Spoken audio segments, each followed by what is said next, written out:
ఒక ఆర్కిటెక్చర్ ఇస్తాం. ఇది తీసుకుంటే చాలా వరకు మీకు ముందుకు పోయే పరిస్థితి వస్తుంది. రియల్ టైంలో గవర్నెన్స్ ఇచ్చే అవకాశం వస్తుంది, ఎక్కడ ల్యాప్సెస్ లేకుండా. రెండోది, కొన్ని మీరు మంచిని చెప్పడం, ప్రజల్ని ఎడ్యుకేట్ చేయడం.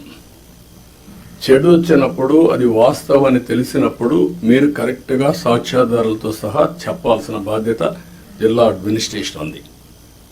Over a period of time గవర్నమెంట్లో ఒక ఐఎండ్పిఆర్ క్రియేట్ చేసుకున్నాం మనం.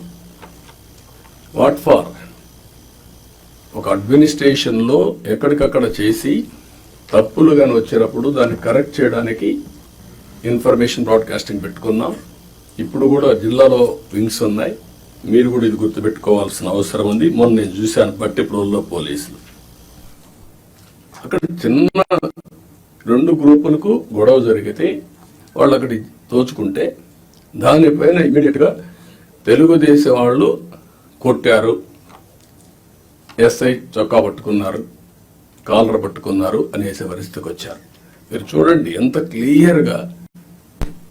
అంటే ఇంకా దీనికి ఏం చెప్పాలన్న వీళ్ళకి అర్థం కాదు.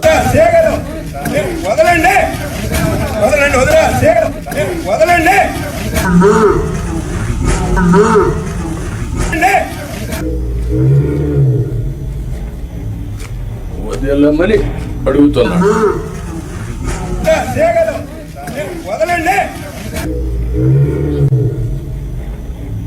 ఓకే, దెన్ అది చొక్కా పట్టుకున్నట్టు చిత్రీకరించడం.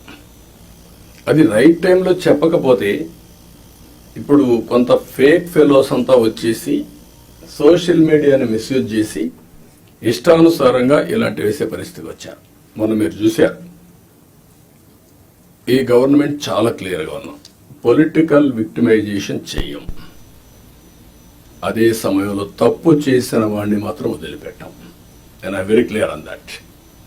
మళ్ళీ జీవితంలో తప్పులు చేయాలంటే భయపడాలి ప్రజాస్వామ్యంలో. ఈరోజు చేసి తప్పించుకుంటాడు అంటే అది ప్రభుత్వ అసమర్థత. మనం తప్పులు చేస్తే మనకు కూడా అది జరుగుతుంది. That is the message I want to give it very clearly. మీకు కూడా క్లారిటీ ఇస్తున్నాను. ఏ తప్పు చేసినా వదిలిపెట్టం, కానీ పొలిటికల్ విక్టిమైజేషన్ మాత్రం ఉండదు.